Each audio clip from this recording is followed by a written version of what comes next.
Ya pemirsa, terima kasih Anda masih bersama kami di Newsroom Today edisi spesial jelang pemilihan presiden dan juga penentuan tadinya ada calon wakil presiden dari Presiden Joko Widodo yang telah mencalonkan diri kembali dan nantinya kita juga menunggu seperti apa dan siapa nantinya calon wakil presiden dari kubu koalisi oposisi yaitu dari Prabowo Subianto. Dan kita masuk ke paket yang pertama yaitu Jokowi telah mendeklarasikan Ketua Umum MUI yaitu Ma'ruf Amin sebagai pasangannya pada pemilihan presiden 2019 mendatang. Dan untuk mengetahui kondisi terkini di Tugu Proklamasi telah ada Rifki Baihaki langsung dari lokasi. Silakan Rifki dengan laporan Anda. Teka-teki siapa calon pendamping Presiden Joko Widodo untuk Pilpres 2019 telah terpecahkan tadi di pelataran Menteng, Jakarta Pusat. Jokowi secara resmi telah memberitahukan bahwa pendampingnya nanti untuk Pilpres 2019 merupakan Kiai Sepuh dari NU yakni Profesor Kiai Haji Ma'ruf Amin. Dalam konferensi persnya Jokowi mengatakan bahwa Kiai Ma'ruf Amin dipilih lantaran merupakan sosok religius dan juga bijaksana yang akan dapat mendampingi Joko Widodo untuk maju dalam kontestasi Pilpres 2019. Sementara itu saat ini saya berada di Tugu Proklamasi dan secara resmi juga berangsur rekan-rekan media dari seluruh media telah berangsur keluar dari tempat Tugu Proklamasi dan juga beberapa relawan-relawan dari Jokowi yang tadinya ingin menyaksikan adanya deklarasi di sini juga berangsur telah pergi. Sementara itu dalam konferensi pers tadi Joko Widodo didampingi oleh seluruh ketua umum dari partai koalisi dan juga sekjen-sekjen. Deklarasi ini merupakan selain itu dari nantinya Joko Widodo juga akan mendaftarkan di KPU dari Gedung Joang. Nantinya Joko Widodo bersama Ma'ruf Amin akan diiringi oleh sejumlah relawan Joko Widodo dari Gedung Joang ke KPU Pusat pada sekitar pukul 9 pagi tadi. Sementara itu di sini kita bisa melihat langsung sejumlah relawan berangsur pergi. Selain itu juga dari rekan-rekan media juga sudah mulai berangsur pergi. Peta Pilpres ini merupakan dinamis ya. Rekan Wahyu, kita bisa lihat sebelum deklarasi itu dilangsungkan mencuat nama Mahfud MD sebagai calon wakil presiden. Namun di tengah-tengah di ujung itu nantinya Ma'ruf Amin yang menjadi calon wakil presiden untuk Pilpres 2019 menemani Presiden Joko Widodo. Demikian rekan Wahyu, kembali ke studio. Terima kasih Rifki Baihaki yang telah melaporkan langsung dari Tugu Proklamasi Jakarta Pusat. Kita ke berita selanjutnya pemirsa. Prabowo Subianto dan Sandiaga Uno mendeklarasikan pencalonannya sebagai pasangan calon presiden dan wakil presiden untuk Pilpres 2019 mendatang. Deklarasi dilakukan malam ini di rumah Prabowo, Jalan Kertanegara, Kebayoran Baru, Jakarta Selatan. Dan untuk mengetahui kondisi terkini telah ada rekan kami reporter Lydia Simangunsong langsung dari lokasi. Silakan Lydia.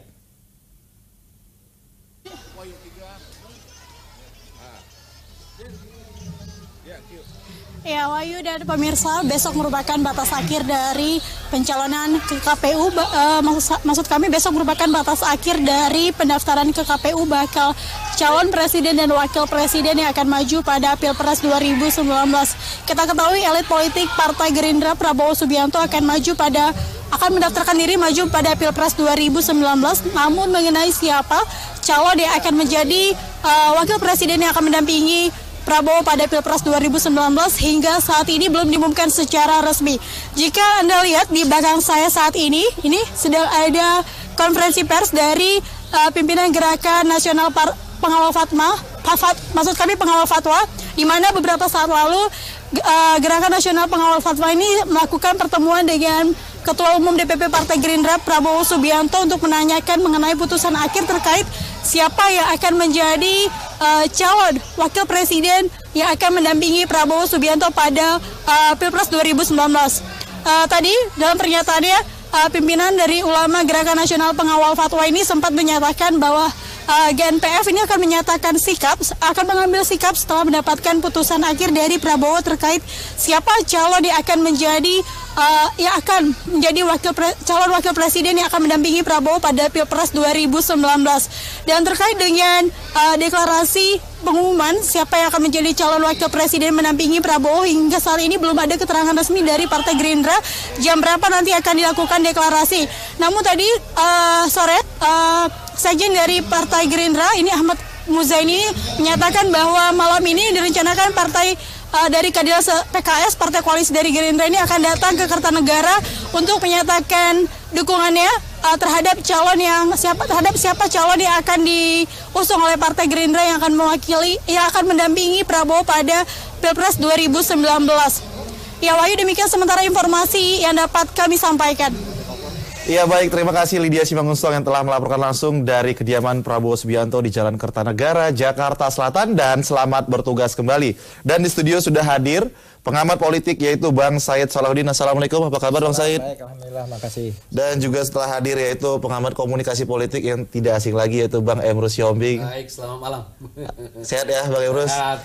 Oke, sebelum kita membahas tentang Gerindra yang menentukan siapa nantinya calon wakil presidennya, untuk sementara kita akan membahas tentang Joko Widodo yang telah menentukan calon wakil presidennya, yaitu seorang sepuh ulama, Kiai Haji Ma'ruf Amin. Saya akan mulai terlebih dahulu ke Bang Said Salahuddin. Seperti apa Bang Said melihat pilihan dari partai koalisi di kubu Joko Widodo? Ya, kalau nama Ma'ruf ini bukan nama yang baru muncul, walaupun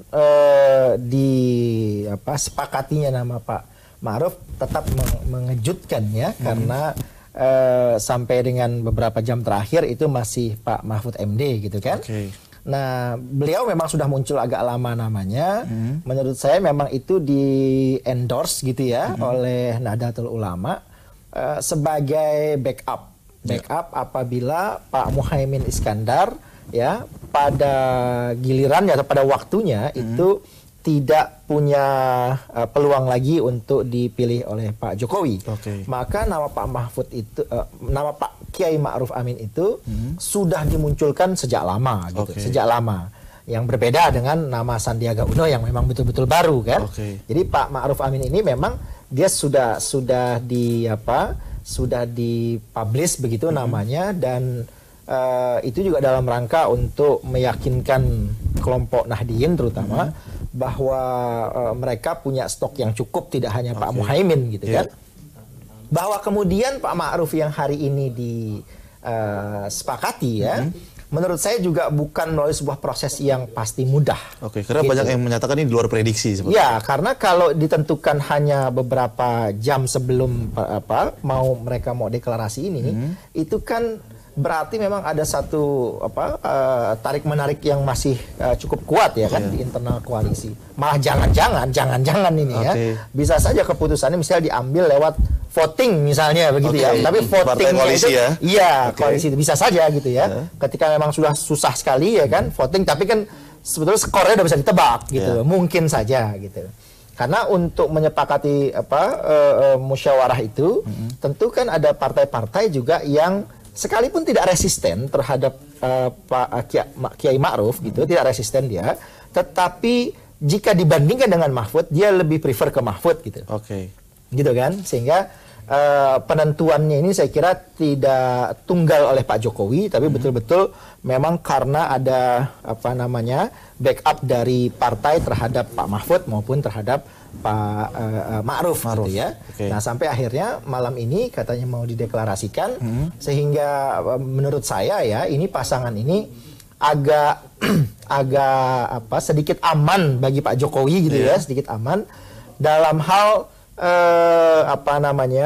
membangun citra Pak Jokowi yang selama ini katakanlah dianggap mempunyai jarak dengan kelompok Islam begitu.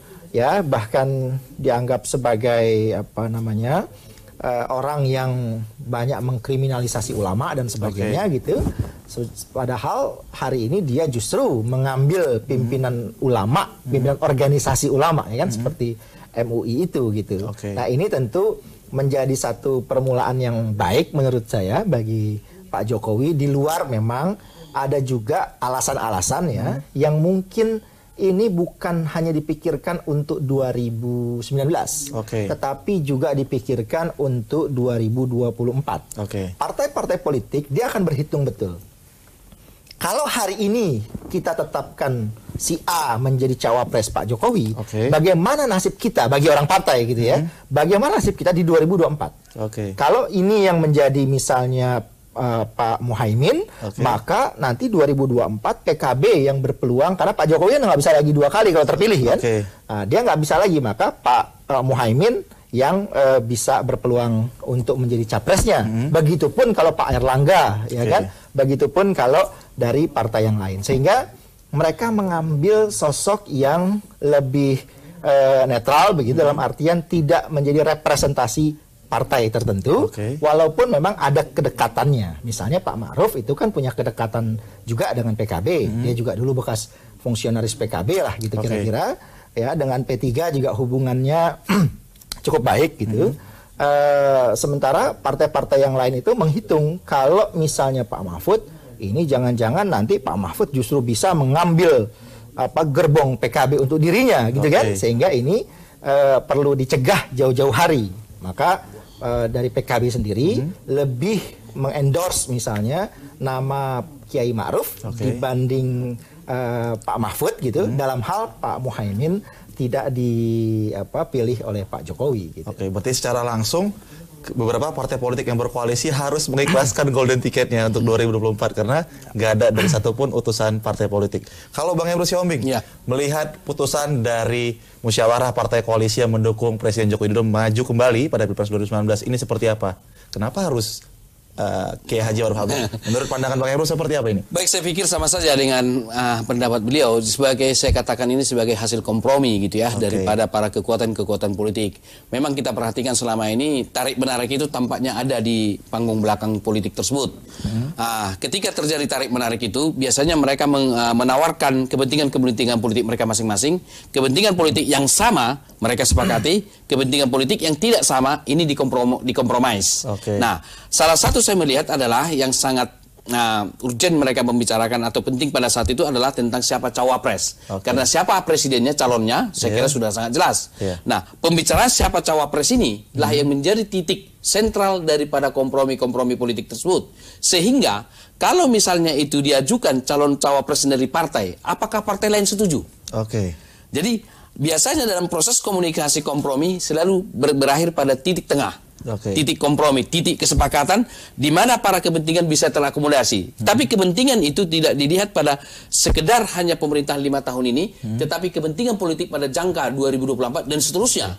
Nah, oleh karena itulah saya pikir kalau misalnya katakanlah calon itu dari partai politik tertentu dan usia yang relatif masih muda, ini akan menjadi karpet merah bagi dia menjadi calon presiden 2024 untuk bisa running ke sana. Dan kemudian juga harus mereka pertimbangkan kalau itu generasi muda atau lebih muda, tidak tertutup kemungkinan 5 tahun ke depan akan dua matahari kembar.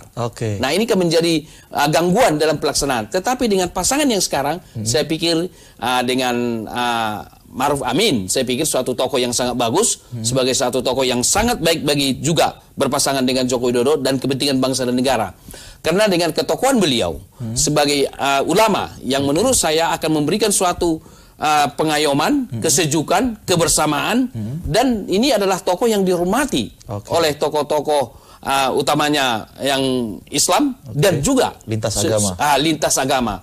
Oleh karena itulah saya kira apa yang dilakukan ini sebagai suatu keputusan yang bagus pasangan dari Joko Widodo. Saya melihat keputusan ini adalah hasil kompromi dari partai-partai, tetapi keputusan terakhir tampaknya ada di tangan Pak Joko Widodo. Demikian. Bang Emrus. Berarti menarik sekali. Berarti intinya dari kesimpulan diskusi kita tadi itu mengatakan bahwa Kiai Haji Ma'ruf Amin adalah win-win solution. Saya kira untuk meredam seluruh partai koalisi. Tapi untuk juga kepentingan bangsa dan negara. Ya.